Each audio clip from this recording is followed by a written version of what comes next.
Hi guys, happy Friday, Wednesday. Sorry I'm late. I kind of feel like Martha Stewart standing in the kitchen, but I'm not going to cook you anything. I'm just trying to figure out areas to basically tape this because, like I've said in past weeks, my condo's super dark at night. So, hi Justin. So I'm just trying to figure out ways. Hi Scotty. I'm in the kitchen and I'm gonna cook you something. I'm not. That looked more like driving than cooking. It's just because it's so dark, so I'm just trying different areas. So, anyways, I'm in the kitchen. I can't believe it is a month until Christmas to the day, which is crazy.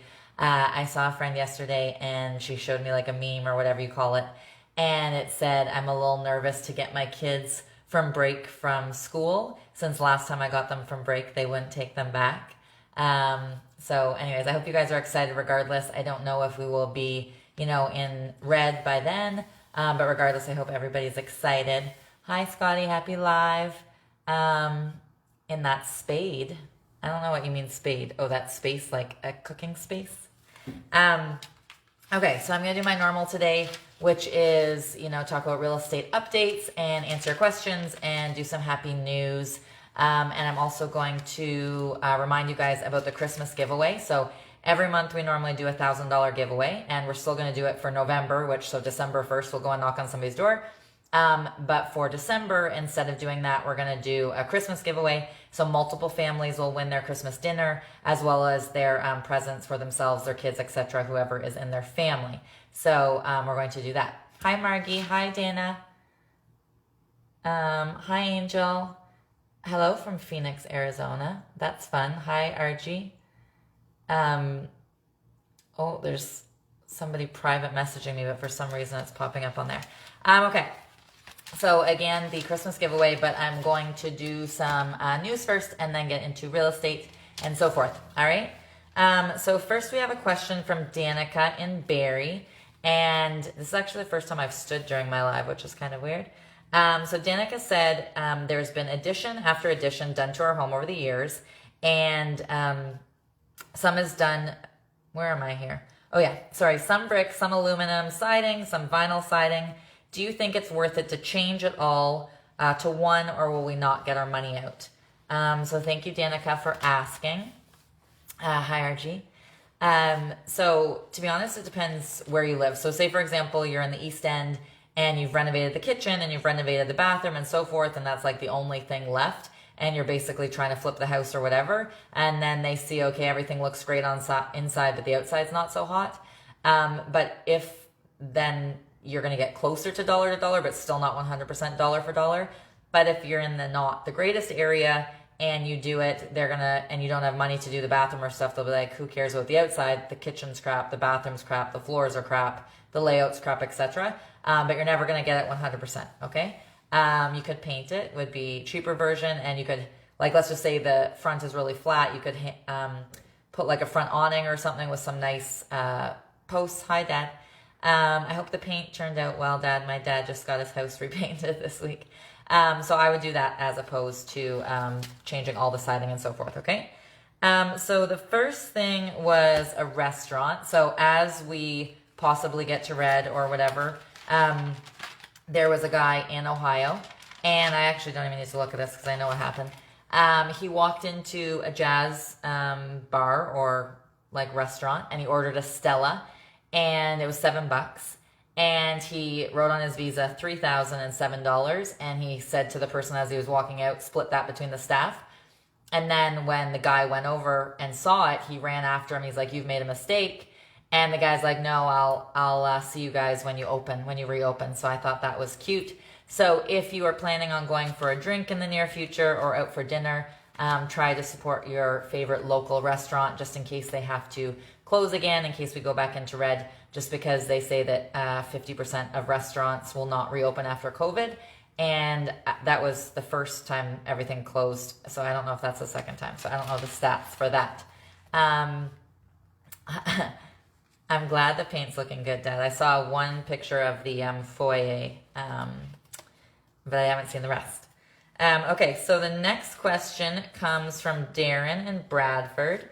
So Darren said, my mom is going to move in with me, and I'm I'm going to make her a completely separate kitchen and so forth.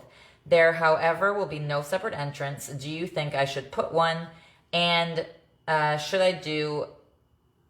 I can't... His thing partially doesn't make sense. And should I add one if I... If I should add one, I can't read today. Should I make the basement apartment a legal duplex? So thank you, Darren. Sorry for butchering your question. It's really hard, to be honest, to sell a house with a kitchen in the basement that's not a separate entrance, unless it's like a wet bar. So, you have a wet bar, it's like a games type area, maybe it's a walkout basement or whatever, but it's more for a single family home.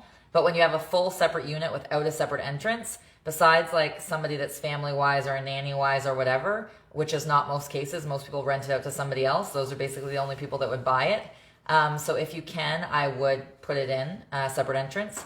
I used to say like the rule of thumb was $10,000. It might be like 15 now because it's been a while since I've done one of those.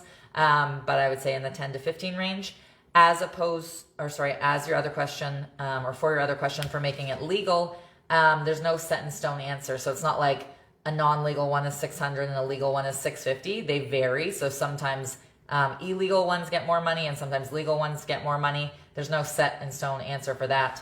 But if you are getting permits and the city knows about it anyway and they're going to jack up your taxes, I would just make it legal anyways. But if you're doing it with no permits, I probably wouldn't do it. But thank you for asking. Hi, Graham. Hi, Mark. Hi, Dan. Turning up the heat like that I should cook because I don't cook. Hi, Anthony. Hi, Danielle. Hi, Caitlin. Okay. So, who was that last question? Okay. I have a couple more before real estate. So regardless of your circumstances, I like when people go after their dreams. So there was a gymnast in Canada. I don't want to mess up her name. Taylor Lindsay Noel. And she was a gymnast. And when she was 14, which was in 2008, she fell off the high bar and broke her neck and was paralyzed from the neck down right away. So 14 and completely paralyzed from there down. And instead of like going into a dark place or whatever, she finished high school. She went to college for television and radio. She started a podcast, which was called Tea Time with Tay. And then she ended up starting her own loose leaf tea company. That was like a tongue twister. Loose leaf tea company. And she's doing really well with that. And Oprah actually put her on the list of, her Christmas giveaways. Back in the day, she used to give the show of giveaways. And now I guess she has a list, or I don't know if she still gives it to people. But anyway, she's on the list. So I thought that was awesome because obviously a lot of people could go into depression after that. And $1 of every tea that she sells, she puts it towards an organization which does suicide awareness and mental health awareness, which is amazing. Okay. So, hi Pete. Hola, Kevin. ¿Cómo estás? That's the extent of your Spanish, I know. Cerveza, you can say cerveza. I think most people can say cerveza and ask where the bathroom is. Okay, so the next question comes from Jenny in Shanty Bay. And Jenny said, I heard and saw your clip re the Christmas giveaways and gifts. I want to nominate a family, but how does that work? Do I give you their kids' lists like they're asking Santa for? Thank you, Jenny, for asking.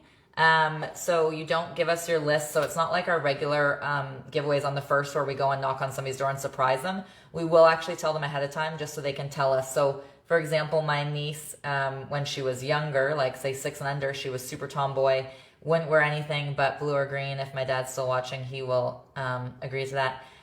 Blue or green, wouldn't wear any pink or purple. So if I saw like 6-year-old girl, I'd think to buy like Barbies and dollhouses and basically be gender specific, which I probably shouldn't.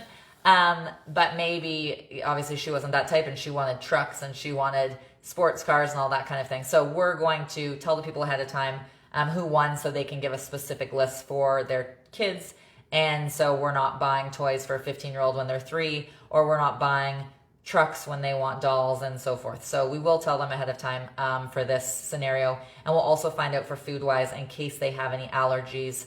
But they will get their Christmas dinner provided to them the weekend before, which I think is the 20th, the Sunday. So they'll get everything the weekend before. So their gifts and their Christmas dinner the weekend before. And you just have to email your video to info@crippshomes.com of who you want to win and why.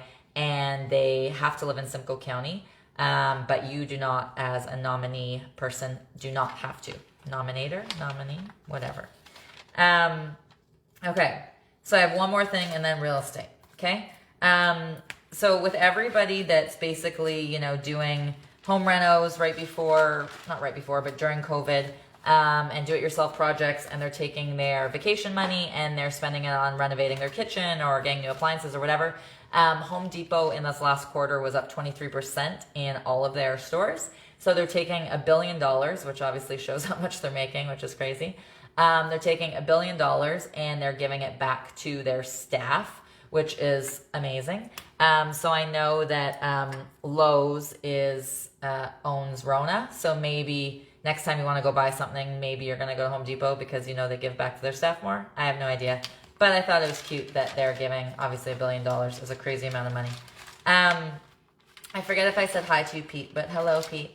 Okay, so now I'm getting into real estate. Sorry for the runaround before I got into real estate. So I was saying about a castle. So there literally is a castle for sale that a lot of people have described as like Disneyland that have been there. It was built in 1999. It's been owned by the same guy the whole time. It is in Quebec.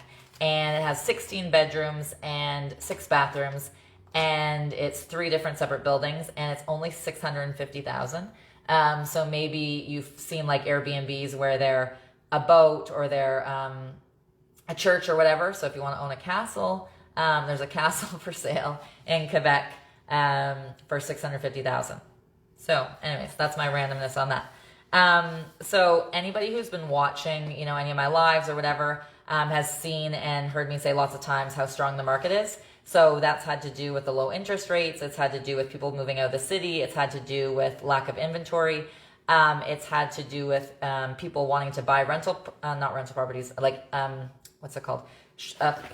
Cottages, even if they don't want to move out of the city. So they want cottages. Did I say people getting out of the stock market? I think I did. And then, oops, dropped that. Then the ease in the stress test. So that has also caused the market to go crazy. Lack of inventory, I said, and just people leaving the city. But a lot of people have been asking us if that pent-up energy and whatever is gone, like will it last throughout the winter? And so that's obviously unknown. We don't know if we're going back into, not back into second wave. We are in a second wave, but we don't know if we're going into, you know, the red zone or whatever, or phase red or code red. I don't know exactly what it's called, so I apologize. But where, you know, in Simcoe, we don't know if we're going back into that. And if we do, is the government going to say, hey, here's $40,000 for businesses again, or here's 25%. You only have to pay 25% as commercial properties, or we're going to let you defer your mortgages, or are they just going to say, okay, people work from home and wear masks and business as normal, you know? So I can't really say what will be from that, but Royal Bank said that they think that the pent-up energy, pent-up, you know, wanting to buy is gone. However, they said that they do not predict that the house prices will go down. Hi, Ryan. I hope you're well. Okay, Ryan, I was talking about real estate. Okay, so that being said, you know, like G7, so US, Canada, Italy, France, UK, Japan, missing one. Did I say Italy? France, US, Canada. I forgot Canada. Germany, Italy, UK, Japan, France. I said them all. So of the G7, the last quarter, Canada went up the highest in their rate over their average sales price over last year, jumped the highest, and France was the second one to jump. And so far, Canada as a whole is up 16.7%. The average sales price in all of Canada is just over $607,000. And more than 32% of homes sold in 2020 than 2019 as Canada as a whole. and that's over 59,000 homes have sold, okay? On a side note, the interest rate right now for a 5-year fixed is insanely low. So if you're like new, you don't already have a mortgage, it's 1.39. And if you do have a mortgage, you just want to refinance, it's 1.84.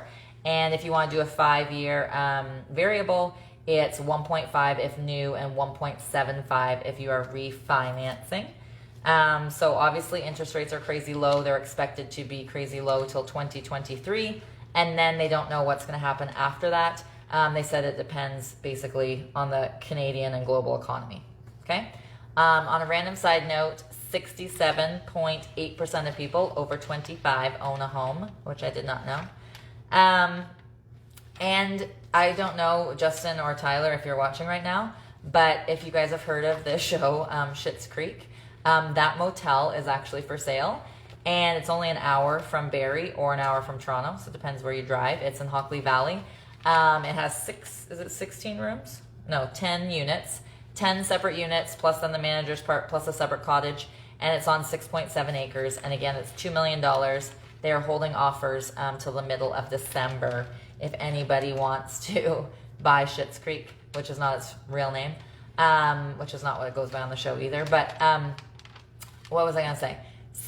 There's 6 seasons, but also they've done 2 thrillers there, and one was a Stephen King one. And then they also did some Amazon superhero series, which I don't even know what an Amazon superhero series means.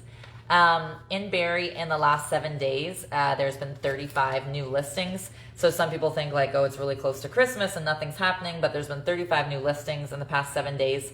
20 of those homes, hi Tiff, 20 of those homes sold already conditionally, 44 went firm. And some people might say, like, if there's only 35 new listings, how did 44 go firm? But that's because obviously some of them were not new and they were last week's listings or the week before that went firm.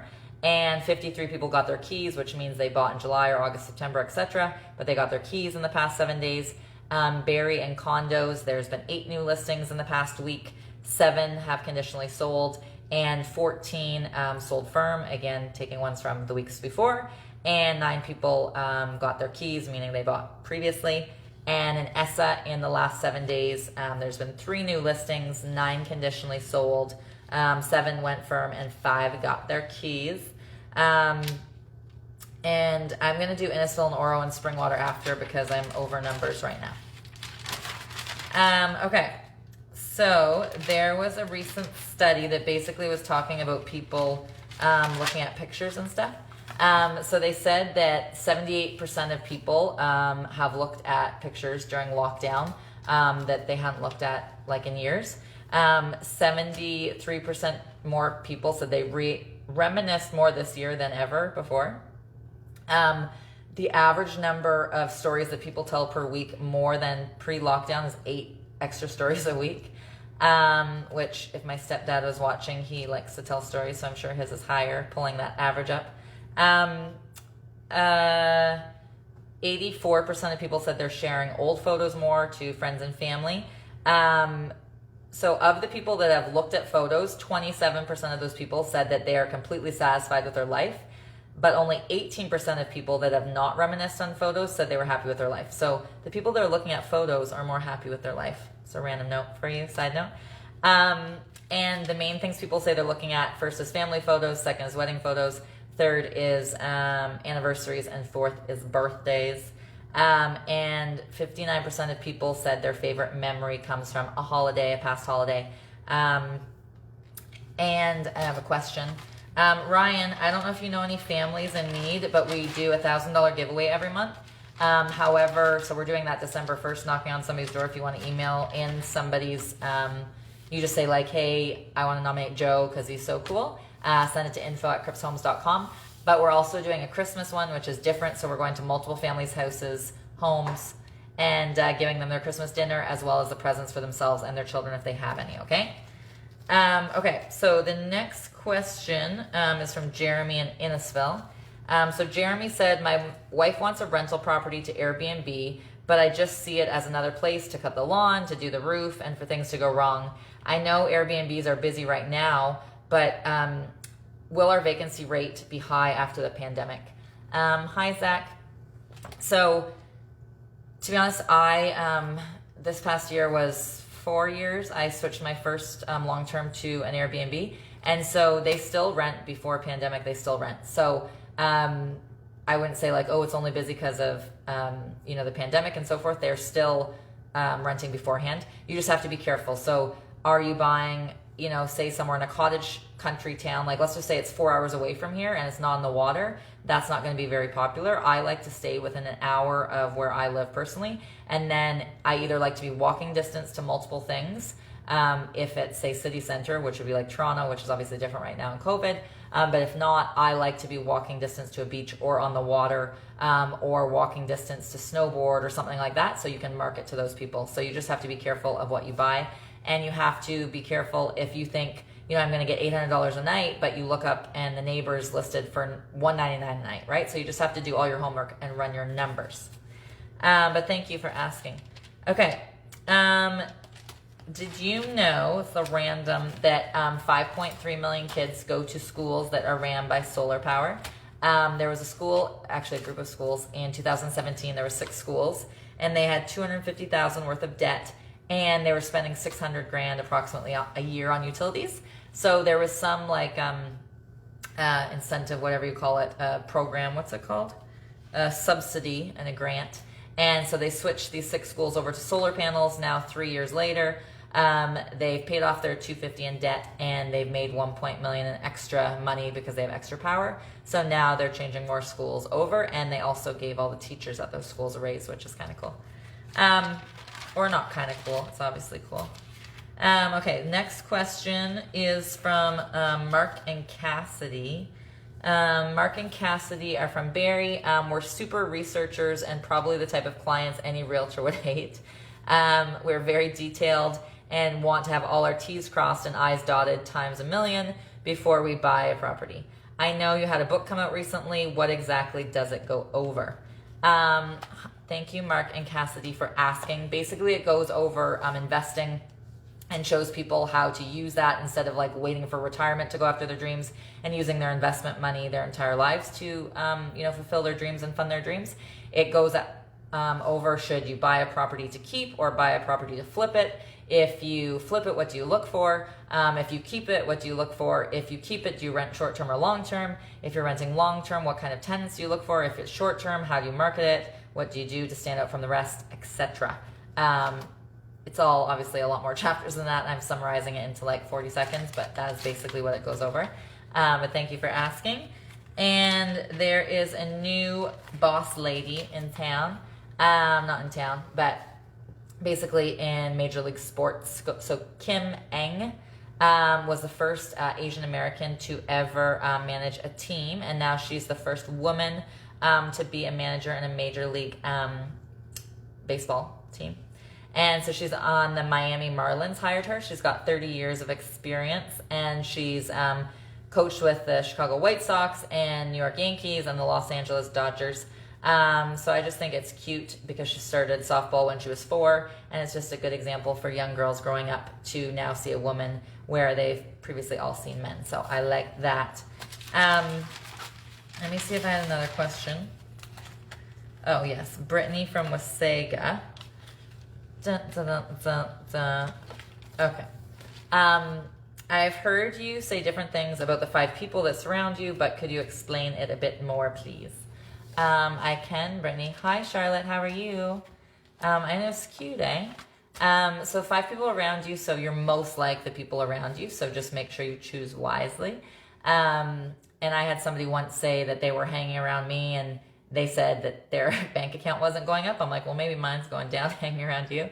But like, joking aside, even if you don't have, a great friend circle, if you can like watch things on YouTube or listen to podcasts and just have those mentors and people that you can, basically help you get to that next level, make you stand on your tippy toes, make you strive to be more.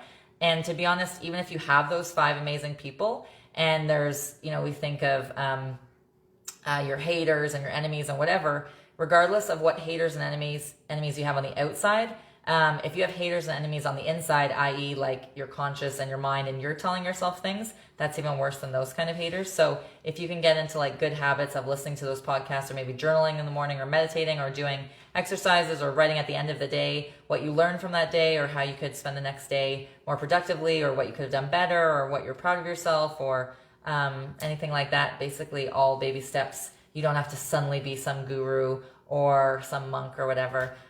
Just small things every day so you can be a better version of yourself each and every day, and help those around you be better versions of themselves as well. Thanks, Charlotte. Charlotte is, I know, I feel like it's all nutrition stuff, but Charlotte beat cancer in the past, and she's a super rockin' lady. She's got lots going on too. But anyways, I hope everybody's well. Have an amazing weekend. Not a weekend. I don't know why I think it's Friday. Amazing week. Don't forget to nominate people for the November $1,000 giveaway, as well as the Christmas giveaways. Just send their info via your video to info@crippshomes.com, and have an awesome night.